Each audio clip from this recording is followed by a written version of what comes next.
तो अब आता हूं उन पॉइंट्स पर जिससे आपको सोचना चाहिए आपको ड्रॉप लेना है या नहीं लेना है। तो ये सबसे बढ़िया तरीका है, आप इसको 21 डेज कर लेते हो तो आप ड्रॉप ले सकते हो। और स्ट्रेटजी वीडियो देखने की आदत नहीं बनानी है। तो नीट 2024 एग्जाम खत्म होने के बाद सिर्फ एक ही क्वेरी मेरे हर जगह कमेंट सेक्शन में, डीएम में, जीमेल पर आ रही है कि भैया अब आप ही बताओ हमें ड्रॉप लेना चाहिए या नहीं लेना चाहिए। तो पहले तो यही बता दूं मैं, सबसे पहला पॉइंट कि मैं कौन होता हूं डिसाइड करने वाला तुम्हें ड्रॉप लेना चाहिए या नहीं लेना चाहिए, क्योंकि मेरे डिसीजन से तुम नहीं चल सकते। फाइनल जो डिसीजन होगा वो आपका होगा। मैं कुछ पॉइंट्स बताने में आपकी बिल्कुल मदद करूंगा। यदि वो पॉइंट्स आप फुलफिल कर रहे हो तो आपको ड्रॉप लेना चाहिए, यदि वो पॉइंट्स फुलफिल नहीं कर रहे हो तो आपको ड्रॉप नहीं लेना चाहिए। और इस वीडियो के बाद आप एकदम क्लैरिटी हो जाएगी आपको बिल्कुल कि आपको ड्रॉप लेना चाहिए या नहीं लेना चाहिए। तो कुछ लोगों ने बहुत मेहनत की होगी पिछले साल, मानता हूँ, मुझे भी ध्यान है जब मैंने 2022 में बहुत मेहनत की थी, नहीं हुआ था, बहुत बुरा लगा था। लेकिन अब जो हो गया वो हो गया। अब आपको अपनी लाइफ कंटिन्यू ही तो करनी है। मैं मानता हूँ बहुत बुरा लगा होगा यार, वो मैं तो फील कर ही नहीं सकता अभी करंट सिचुएशन में। उस टाइम जो मैंने फील किया था वो मैं नहीं कर सकता। तुम्हारे अंदर जो बीत रही है वो सिर्फ तुम्हें पता है। लेकिन अब ये तो उसका मतलब नहीं कि तुम एक जगह पे स्टेक हो जाओ, है ना, कुछ ना कुछ तो आगे करना होगा। तो इसीलिए ये वीडियो लाया हूँ ताकि तुम्हें एक क्लैरिटी मिल जाए। और बहुत ज़्यादा डाउट आए थे ड्रॉप लेने या ना लेने पर। तो पहला पॉइंट तो मैं ये बता दूं कि तुम्हारे मार्क्स डिसाइड नहीं कर देते तुम्हें अगले साल ड्रॉप।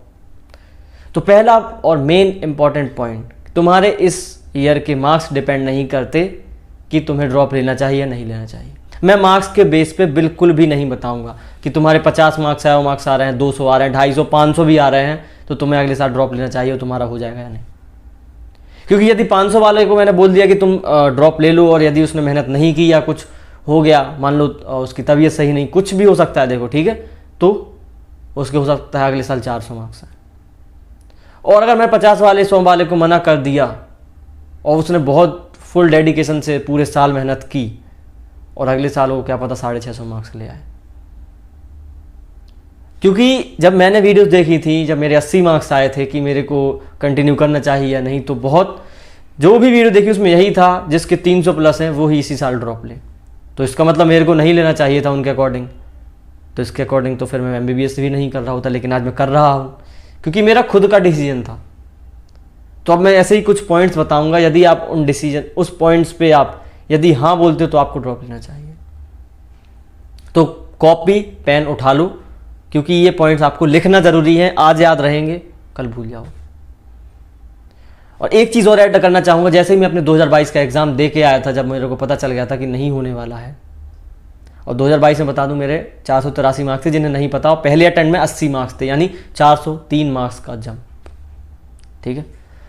तो आके तुरंत, ऐसा नहीं कि मैं बैठा रहा, भाई ये चीज़ बहुत इंपॉर्टेंट है, मैंने आके तुरंत सारी गलतियों को नोट डाउन किया। मुझे पता था, मुझे बुरा लग रहा था उस टाइम बहुत कि नहीं हुआ, ये वो बहुत दिमाग में बात चल रही थी, लेकिन ये पता था कि मेरे अंदर था कि मैं ड्रॉप लूंगा। और मतलब मेरे को ये पता था जब मैं 400 मार्क्स इंप्रूव कर सकता हूँ एक साल में, तो अगले साल सिलेक्शन क्यों नहीं ले सकता।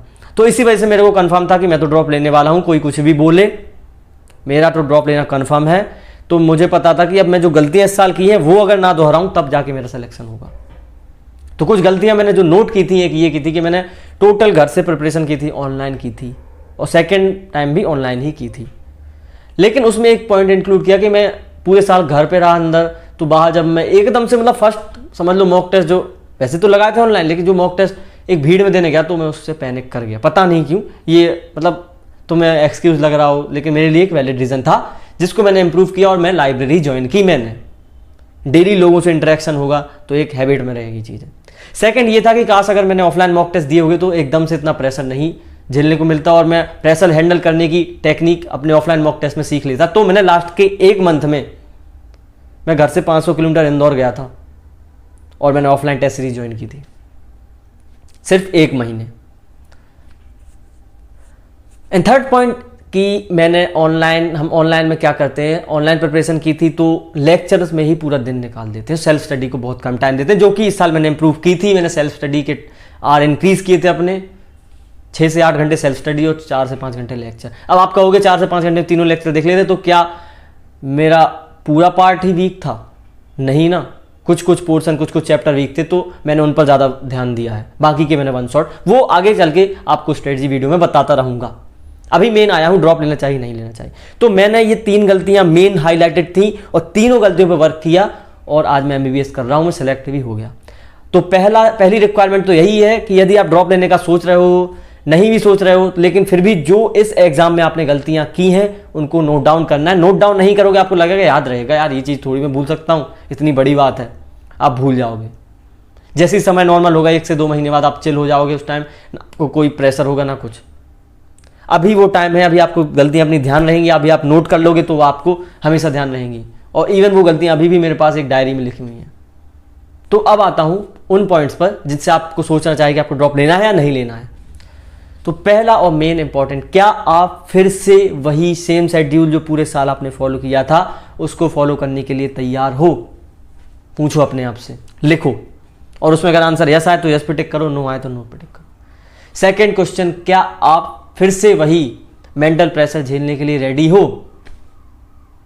थर्ड, क्या आप फिर से उसी एनसीईआरटी जो आपने इतनी बार पढ़ के एग्जाम दे के आए थे, फिर से उसको दोबारा से उतनी बार पढ़ने के लिए रेडी हो? क्या आप फिर से डेली के 100-200 जितने भी आप क्वेश्चन अटेम्प्ट कर रहे थे, क्वेश्चन प्रैक्टिस कर रहे थे, वो करने के लिए रेडी हो? क्या आप फिर से बर्थडेज, पार्टीज, शादियां, ट्रिप्स ये मिस करने के लिए रेडी हो, ये सेक्रीफाइस करने के लिए रेडी हो? क्या आप फिर से एक बंद कमरे में या फिर एक लाइब्रेरी जहां भी आप जाते हो 8-8, 10-10, 12-12 घंटे, 14-14 घंटे पढ़ने के लिए रेडी हो कंसिस्टेंटली डेली? क्या आप अपने दोस्तों से दूरी बनाने के लिए रेडी हो? क्या आप सोशल मीडिया त्यागने के लिए रेडी हो? सारे के सारे क्वेश्चन अभी अपने आप से पूछो और टिक करो। सब में यदि टिक हो रहा है तो आप ड्रॉप ले सकते हो, वरना नहीं। मानता हूं अभी आपको बहुत बुरा लग रहा होगा, बहुत डिप्रेशन में होगे, बहुत, मतलब ये चीज़ हैंडल करना बहुत बड़ी बात होती है। लेकिन यदि ड्रॉप लेने का आपने ठाना है, ये सब टिक कर लिया है, तो मेरे कहने पे कल से, भले ही कोई बैच आया हो, ऑनलाइन आया हो, ऑफलाइन, कोई ये मैटर नहीं करता, कल से नेक्स्ट 15 दिन या नेक्स्ट 20 दिन, 25 दिन, या सबसे मतलब अच्छा नंबर माना जाता है 21 डेज, तो नेक्स्ट 21 दिन कल से आप 10 से 12 घंटा डेली पढ़ सकते हो। सेल्फ स्टडी की बात कर रहा हूं, उसमें लेक्चर इंक्लूड नहीं होगा। मतलब आप उसमें 1-2 लेक्चर देख सकते हो, लेकिन 8 घंटे की सेल्फ स्टडी प्लस कोई भी वन शॉट, मतलब आपका नीट से रिलेटेड, यदि आप कोई बैच है वो एनरोल हो गए हो तो वो, मतलब नेक्स्ट के 21 डेज आपको वो शेड्यूल फॉलो करना है जो आप पूरे साल करोगे नीट क्लियर करने के लिए। आप डेली क्वेश्चन लगाओगे, आप सेल्फ स्टडी कर रहे होगे उसमें, और एक आध लेक्चर अभी देख सकते हो करंट सिनेरियो में। अब मैंने 10 से 12 घंटे क्यों बोला? क्योंकि आपको साल भर वही पढ़ना है। अब ये मैंने टास्क क्यों दिया है? यदि आप इन 21 डेज ईमानदारी से पढ़ते हो, ईमानदारी से सारी चीजें फॉलो करते हो, ईमानदारी से 12 से 14 घंटे पढ़ रहे हो, लेक्चर भी उसमें इंक्लूड है, सेल्फ स्टडी भी अच्छे से कर रहे हो, क्वेश्चन प्रैक्टिस भी साथ साथ कर रहे हो, बिना किसी ज्यादा स्ट्रेस ले, मतलब अब ये तो मैं नॉर्मल जितना होगा वो तो पूरे साल ही होगा। यदि वो 21 डेज आप ये कर पा रहे हो तो आपको ड्रॉप लेना चाहिए। लेकिन यदि उन्हीं 21 डेज में आपका किसी दिन मन नहीं किया, किसी दिन आप कंसिस्टेंसी ब्रेक हो गई, किसी दिन क्वेश्चन प्रैक्टिस नहीं किए, किसी दिन लेक्चर नहीं लिया, किसी दिन नहीं पढ़ा, रिवीजन नहीं किया, तो ये चीज़ अगर हो रही है तो पूरे साल भी आप यही करोगे। और यदि आप इन 21 डेज में ये चीज़ें फॉलो कर लें तो आप पूरे साल कंसिस्टेंट रहोगे। इसके बहुत ज़्यादा चांसेस हैं। इससे आपको कंफर्म डिसाइड हो जाएगा कि मुझे ड्रॉप लेना चाहिए या नहीं। ये 21 डेज मैंने क्यों दिए? क्योंकि अभी जून जुलाई तक बहुत सारे ऑप्शन रहेंगे आपके पास कोर्सेज के जिनमें आप ज्वाइन हो सकते हो। लेकिन यही बात अगर आप 3 महीने बाद आप मेरी सुनो और 3 महीने बाद 21 दिन का फॉलो करो तो हो सकता है आपके पास कोई ऑप्शन ना बचा हो ड्रॉप लेने के अलावा, कोई भी कोर्स में आप इनरोल नहीं कर सकते। तो ये सबसे बढ़िया तरीका है। आप इसको अगर 21 डेज कर लेते हो तो आप ड्रॉप ले सकते हो। और बाकी जो भी आपको डाउट्स आ रहे हैं, जो भी आपको वीडियोस चाहिए, और स्ट्रेटजी वीडियो देखने की आदत नहीं बनानी है। शुरू के मैंने भी क्या किया था, लास्ट में यहाँ ज़रूरत पड़ती है, वहाँ की शुरू के 1 से 2 महीने मैं मानता हूँ ज़रूरत पड़ती है कि हमें कोई ऐसा हो जिसने क्लियर कर रखा हो, वो बता सकता है क्या चीज़ें पढ़नी, क्या छोड़नी है, क्या कैसे करना है। ये हेल्पफुल होती है। शुरू में टाइम होता है इन्हें देखने का 5 से 10 मिनट। लेकिन वही चीज़ अगर थ्रू आउट हर महीने की स्ट्रेटजी देख रहे हो, how to clear NEET in 12 months, 10 months, 9 months, 8 months, 6 month, ये चीज़ नहीं चलेगी। एक बार देख लिया, कागज़ पे नोट्स बना लिए, बस अब भैया आप तो डालोगे वीडियो। मैं इसलिए डालूंगा क्योंकि आप ही लोगों की क्वेरीज आती हैं और मैंने चैनल आप ही लोगों की वजह से ये चल रहा है, आप ही लोगों के लिए बनाया है, तो मुझे तो सबकी क्वेरीज देखनी है। लेकिन मैं तुमसे ये बोलूँगा, अगर तुमने ये आज वीडियो देखी है तो तुम्हारा आज से ये रहना चाहिए कि साल भर के लिए अब भैया जो नेक्स्ट 2-3 वीडियो में स्ट्रेटजी बताएंगे हम वही फॉलो करेंगे, क्योंकि उन्हीं से सिलेक्शन हो जाएगा। फिर वो तो रहता ही है ना कि फिर, और लास्ट में जाके ये क्वेश्चन तुम तो मत पूछना जिन्होंने ये वीडियो देख रखी है कि how to clear NEET in 1 month 2 month 3 month. उस टाइम ये पॉसिबल नहीं होता, ना मैं झूठ बोल पाता हूँ कि भाई हो जाएगा, ना मैं सच बोल पाता हूँ कि नहीं होगा। तो अब जो डाउट्स आ रहे हैं अभी वो कमेंट्स में डाल देना। और ये 21 डेज वाला मैंने बताया है, ट्राई करना 1 से 2 दिन। अभी हाँ मानता हूँ बहुत बुरा लग रहा होगा, कई लोग बहुत ज़्यादा डिप्रेशन में होंगे, तो इसको ओवरकम कर लो अगर ड्रॉप लेना है ना, फिर क्योंकि बहुत लेट हो जाओगे। तो ये 21 डेज ट्राई करो, पढ़ाई हो रही है नहीं हो रही है ना, हाँ 3 दिन बाद स्टार्ट कर लेना, जैसा भी मन हो, लेकिन अभी कर लेना जब तक आपके पास ऑप्शन है अदर कोर्सेज के, वरना बाद में भाई नहीं मिलता ऑप्शन फिर। ठीक है, तो थैंक यू यहाँ तक बने रहने के लिए। और जो भी डाउट्स और आ रहे हो, जो भी क्लियर नहीं हुआ हो वीडियो में, वो आप कमेंट में पूछ सकते हो। Thank you.